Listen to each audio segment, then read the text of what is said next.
মঙ্গলবার সন্ধে 6টায় শেষ হচ্ছে প্রথম দফার নির্বাচনের প্রচার। স্বাভাবিকভাবেই শেষ মুহূর্তে গঙ্গারামপুর দলীয় প্রার্থী সত্যেন্দ্রনাথ রায়কে নিয়ে রোড শো করে প্রচারে ঝড় তুললেন কেন্দ্রীয় মন্ত্রী সুকান্ত মজুমদার।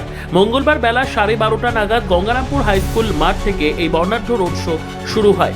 এই দিনের এই রোড শোকে কেন্দ্র করে দলীয় কর্মীদের মধ্যে ব্যাপক উন্মাদনা লক্ষ্য করা যায়।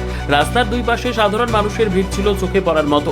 কেন্দ্রীয় মন্ত্রী সুকান্ত মজুমদার গঙ্গারামপুরের বিজেপি প্রার্থী সত্যেন্দ্রনাথ রায়ের সমর্থনে ভোট চেয়ে সাধারণ মানুষের কাছে আবেদন জানান। এদিনের এই কর্মসূচিতে সাংসদ ও প্রার্থীর পাশাপাশি উপস্থিত ছিলেন বিজেপি নেতা অশোক বর্ধন, বৃন্দাবন ঘোষ সহ জেলা ও স্থানীয় স্তরের এক ঝাঁক নেতৃত্ব। শহর পরিক্রমাকালে সুকান্ত মজুমদার বর্তমান শাসক দলের কড়া সমালোচনা করেন এবং দাবি করেন যে গঙ্গারামপুরের মানুষ পরিবর্তনের জন্য প্রস্তুত। প্রচারের শেষ লগ্নে বিজেপির এই বিশাল কর্মসূচি স্থানীয় রাজনৈতিক মহলে বেশ তাৎপর্যপূর্ণ বলে মনে করা হচ্ছে। সংবাদটি নিবেদন করছেন স্বস্তিলোক উৎসব ভবন, গঙ্গারামপুর, দক্ষিণ দিনাজপুর। আমাদের কেন্দ্রের শিক্ষা প্রতিমন্ত্রী এবং আমাদের প্রিয় সাংসদ ডক্টর সুকান্ত মজুমদার আমাদের প্রচার যে র্যালি হলো সেখানে ছিলেন। আমরা সবাই ছিলাম, আমি ছিলাম। সবার কাছে হাত জোর করে যে আবেদন করছি তাতে মানুষের যে বিপুল সাড়া বা এটা স্বতঃস্ফূর্ত মানুষের সাড়া, তাতে মনে হয়েছে যে 24-এর থেকেও গঙ্গারামপুরে ভাবতে দিতে হবে।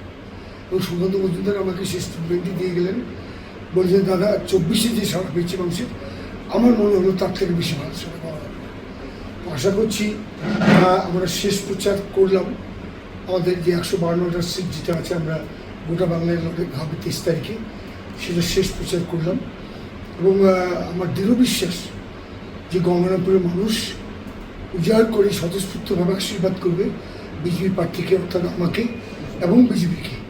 এটা আমার দৃঢ় বিশ্বাস এবং বিজেপি বহু ভোটের ব্যবধানে এখানে জিতবে। সর্বোত্তম সুযোগ সুবিধে রয়েছে আতিথেয়তায়। সুপরিচিত স্বস্তিলোক উৎসব ভবন, অতিথিদের যে কোনো অনুষ্ঠানের জন্য উপযুক্ত ওয়ান স্টপ ডেস্টিনেশন। আমরা আপনার বিশেষ অনুষ্ঠানটিকে অবিস্মরণীয় করে তুলি।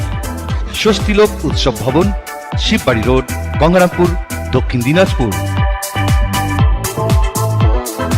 ব্যুরো রিপোর্ট, উত্তর বাংলা সংবাদ।